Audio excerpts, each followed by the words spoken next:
Hello, so here we are at chapter 6. There's 3 sections. We are going to start section 6.1 today, looking at normal distributions, which we've talked a little bit about in the past. So today and tomorrow. And then further sections, just 6.2, applications of the normal distribution, and then 6.3 focuses on something called the central limit theorem. Okay, so with normal distributions, most of the time in mathematics, we represent curves using equations. You don't have to write this down. It's a very complicated equation. We're not really going to use it. But the mathematical equation for a normal distribution is this right here, where mu is the population mean and sigma is the population standard deviation. What we're going to focus on today is area under the curve. So the area under a normal distribution is used more often than the values on the y-axis. What this depends on, though, or the shape and position rather, depend on the mean and the standard deviation.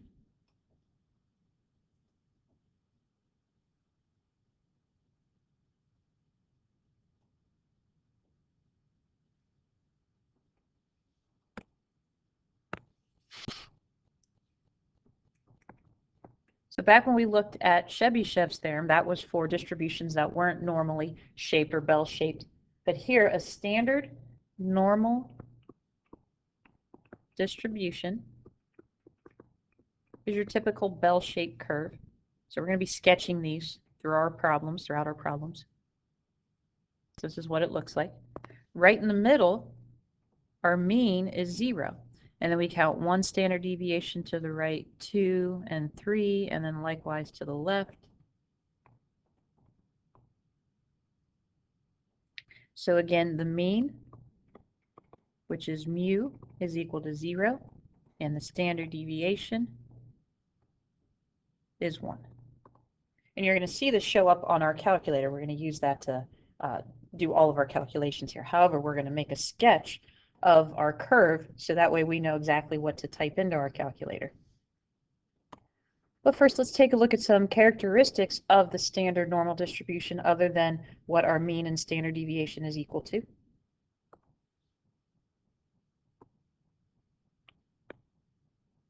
So properties of the theoretical normal distribution. What we've looked at in the past is that it's bell-shaped. It is symmetric, but you have to be specific about what it's symmetric to or about, and it is symmetric about the mean. The mean is equal to the median, which is equal to the mode. So all measures of central tendency are the same value.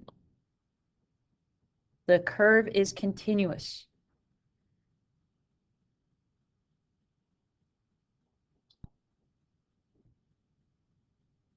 And no matter what my sketches look like, the curve will never touch the x-axis. It gets closer and closer to it on either end, but it never touches the x-axis. The area under the curve is always going to equal 1.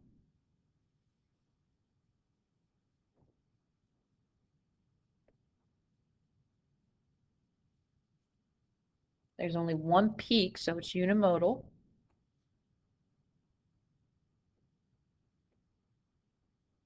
And item 8 talks about the percentages that fall within 1 standard deviation of the mean, 2 and 3. And we've seen this before. I know it's a lot to write out, but about 68% of the area under the curve is within 1 standard deviation of the mean, or 68% of the data values are going to fall within 1 standard deviation of the mean. But now we're looking at everything in terms of area. About 95% of the area under the curve is within 2 standard deviations of the mean. And about 99.7% of the area under the curve is within 3 standard deviations of the mean.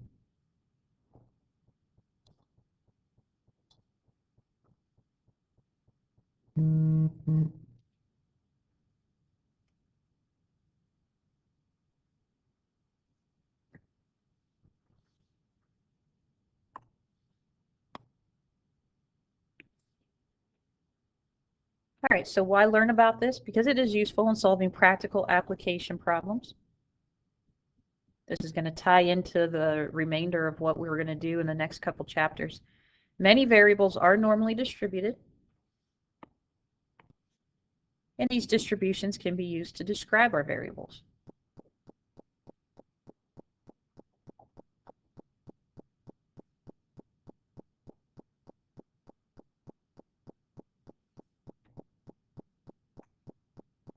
Some examples, which I am going to kind of change the research report a little bit, only for the time factor. Normally I have you guys start this about now, but we're going to wait until closer to the end of the year to start this, and I might kind of condense it a little bit.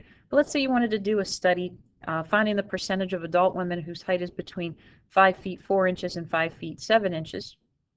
We could use our normal distribution for that.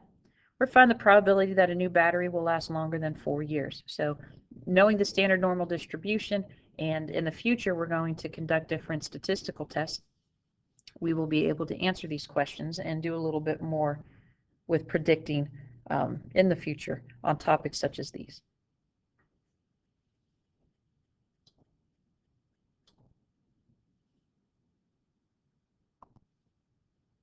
All right, so our goal for today is to find the area under the standard normal distribution. I'm going to abbreviate that SND for any z value.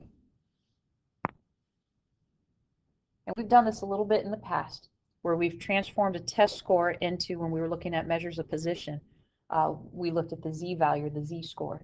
So if you recall, z, to calculate z, if they're giving us a test score, is simply our score minus our mean over our standard deviation.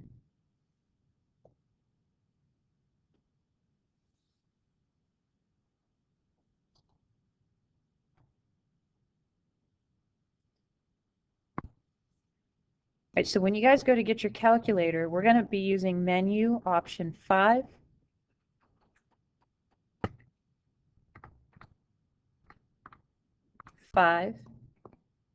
And then 2. We're looking for normal CDF. We want to use this.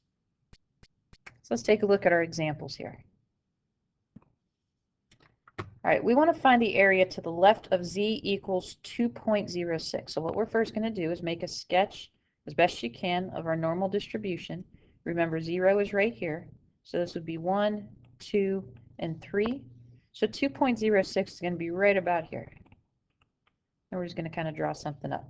So we want to find the area to the left. So we're going to shade in everything to the left. So that's a lot of area. What we're going to do is go to menu 552. Now you're going to see your lower bound at negative infinity, or if you're using a non-CAS, I think it's like E and some 9s in there, and that's fine, or negative. It just means it's a very large negative number. So you want to keep your lower bound the same. Your upper bound is this 2.06. Notice it says mu is 0 and our standard deviation sigma is 1.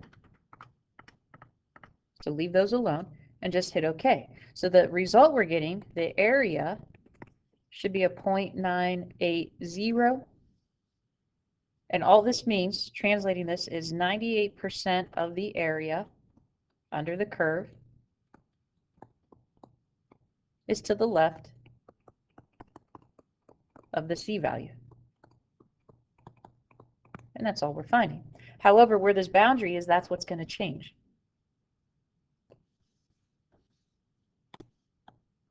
All right, so let's look at example 2.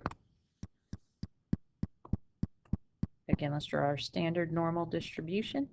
Put 0 right in the middle. Now we're looking at a negative 1.19. So negatives go to the left. And a negative 1.19, we'll say, is right about here. We want to go to the right, though. So that's everything over here. Well, guess what? Now our lower bound has changed. Our lower bound, we definitely have one. It doesn't keep going to the left forever. So our lower bound is going to be the negative 1.19. Now we have to change the upper bound. So again, if you're using a non-CAS, just whatever was in your lower bound, type in that same thing. You might have to do the button with the 2 E's in it. But make it positive. Now, if you're using the CAS calculator, all you have to go down to the pi button, and infinity is there. But if you're using the non-CAS, you can't type in the infinities. You have to type in the E value. I'm not looking at a non-cash right now, so I forget what it says specifically. But we want this to be infinity.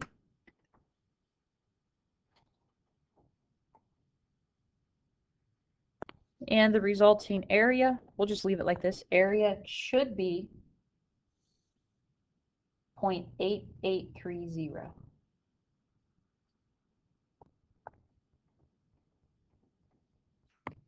Because it really comes out as 0.88297. So that 7 is rounding that 29, really that 29 up into a 30. In our third and final case, now we have an area between two z values. Again, we'll put 0 right in the middle. And we could roughly estimate, here's like our negative 1.37, and then here's a positive 1.68. So if we go up from both of these, now we're looking at the area between. And using the calculator feature is nice. Now we don't have any infinities for our upper bound or lower bound, we just type these two in. So our lower bound is a negative 1.37, and the upper bound is 1.68.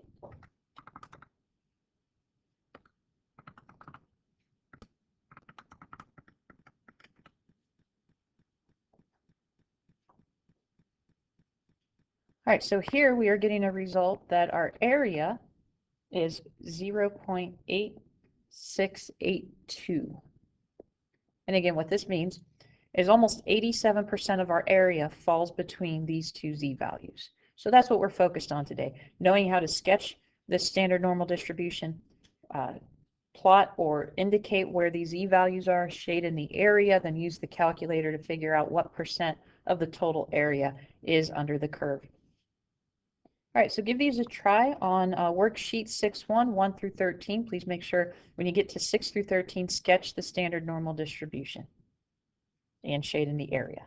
Let me know if you guys have any questions.